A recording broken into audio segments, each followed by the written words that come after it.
Welcome back, guys. I'm Casey here at the Upper Room Art, and it's been just a little bit since I've posted a video on here. My intentions were to post videos every week. Then I have another YouTube channel that I do gardening and things on, and I did most of my posting on that channel. But I'm going to try to do better, and I'm going to try to keep this one updated, and who knows, maybe just switch over here. I'm going to try to get everything on one channel. I've been working on a few things, and I'll show you guys one that I'm working on that is definitely a biblical piece. And then I've got another one that I'm working on for somebody. It's a requested piece. And then I've just had some other things I've been doing, but I feel like I need to just show stuff as I'm working on it. Let me go get my art piece to show you. Also, my sister, she gave me some art supplies, and I need to show you guys all the stuff she gave me because it was really, really awesome. All right, so this is my Moses drawing. And it is not completed yet. I've been working on something else for a client or a friend, and I just love how it's turning out. And I'm going to add several more layers on this so the colors are bold and they pop out more.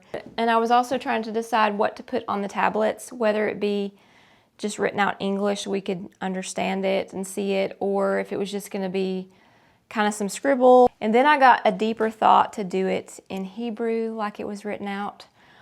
And so I think that's what I'm going to do.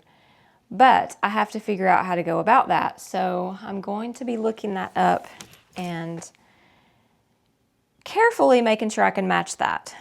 I've used just a handful of colors to draw this. And I'm going to make a kind of a bluish background up top, but just real subtle. I'm pretty excited about getting it done because I'm going to take it and have it matted and framed, and I'm going to hang it up because I love looking at it. I love the story of Moses. It's just very powerful, and it is one of my favorites.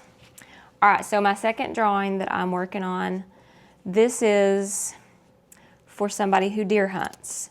He sent me a photograph of him and his prize deer, and it turned out really cool. I've got to add a little bit more layering so it'll just kind of be a little bit more vibrant and punch out just a little bit.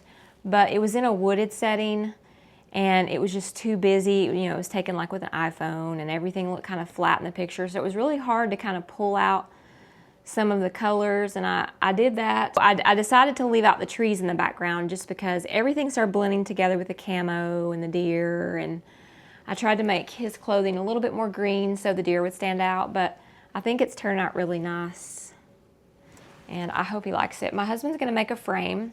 We have some barnwood that we're gonna make a frame out of, and I may go have it matted, and then I'll give that to him.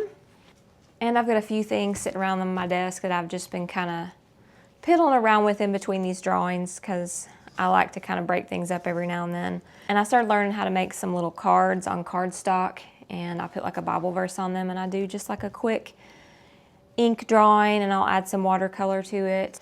I do like quick little Bible drawings that go along with stuff that I'm reading currently in 1 Samuel now. But there's been some previous stories I think I'd like to paint, like the story of Ruth and Boaz and her daughter-in-law, and I think that would be a really neat drawing. And I love watercolor because you can just like pop these out really fast. That's really cute. Got stuff on the back too. I just use both sides. Okay. A little bird. Some houses. I like the little cityscapes and houses with the line and wash. They are really neat. I'll show you guys what my sister gave me. She gave me some art stuff she was letting go of, and she had bought some of these Derwent pastel pencils, and I've worked with them just a little bit, but I need to get some paper to go with them. They're pastel pencils. They almost feel like chalk whenever you draw with them. You can use them on some colored mediums. And so I was just piddling with them and do like a little cat drawing. I really need to get some paper and try to do a really cool drawing with them. Let's see what else she's given me. Give me a nice pencil set. Super nice. Some sharpeners, eraser, a bunch of little tools, and that is really super nice. Some correction pens. I can use those with my Bible study. Looks like some charcoal pencils. chalk markers.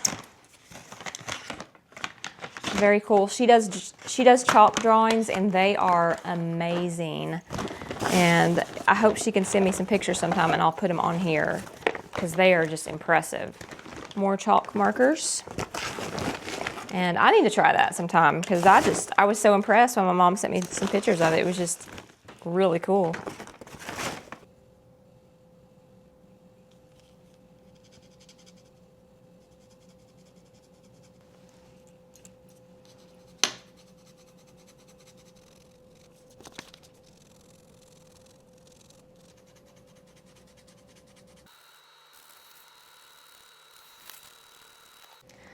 So if you've noticed the animal fur, it has taken me quite a long time because I've actually had to draw all the pieces of fur. So all of this is just little pieces of different shades, different directions as the skin kind of wrinkles. You can see the hair going a little bit differently.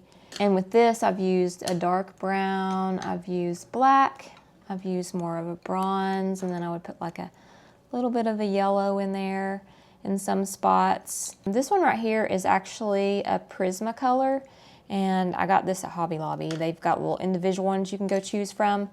But what I thought was gonna be more of a green color was a brown. I'm all finished. I'm pretty excited about it. It's taken me a little while, but I've kind of worked on it on and off and not consistently. Probably could have got it done in a week's time, but I'm really happy how it turned out, and I like the way I did the background. So I think he'll like it. I'm gonna wait to give it to him until my husband gets the frame finished. So we're gonna do the frame, and I'm gonna take it somewhere and get it matted. And this is a 9x12, so I think we're gonna do like a 11x13 frame, or maybe a little bit bigger, just kind of depends. I'm gonna kind of lay it out and look at it and see what I think will look good with that. And I did one more thing last night. I was piddling around with my watercolor, and I like to get them out. I always leave my watercolor sitting back here on this table behind you all. Watercolor is so easy because I always leave everything sitting out. Of course, I've not got a whole lot left in this one because I've used them up last night. But I have a ceramic dish here. This was like an egg holder, and I just leave my colors out. They dry up. You just add water back to them, and they're back to life, and you can paint, and it's so convenient. It's just pop it out real quick and do it. What I think I'm going to get is a flat ceramic tray or something that I can keep all of them kind of out and just like all kind of start mixing colors together, because I love making little palettes for certain drawings, because I never use exactly the colors as they come out of these little things right here, because I've only got 12 colors, and I always try to blend and mix my colors to create new colors. It's always prettier that way. Last night I did a little cabin nestled at the foot of some mountains with a little fence, and I could have added a little bit more color to it, but I did this like kind of real quick after my Bible study, but I thought it turned out good. Like I said, I'm still practicing with watercolor, and I love to sketch things out with ink first. I love line and wash, so I always use these little micron pens and make my drawing first in pen and then add color to it. I do that for most of my watercolor drawings, and I love that look. It's just one of my favorites. And another thing I'm trying to do is I want to start making prints on some of my drawings. So I'm trying to figure out how to do that, either with a nice camera or a scanner is what people say the best route to do, is either one of those two, and then have them printed on good paper. So that's something I'm definitely looking into, and I think that would be really cool because you spend a lot of time on some of these drawings, like my Moses drawing, and maybe some people would want to use that or hang that up somewhere. So I may be offering prints later. I don't know. We'll see. We'll see how it all turns out. All right, I'll leave you guys with that, and I hope to see you soon. Have a blessed day. Bye.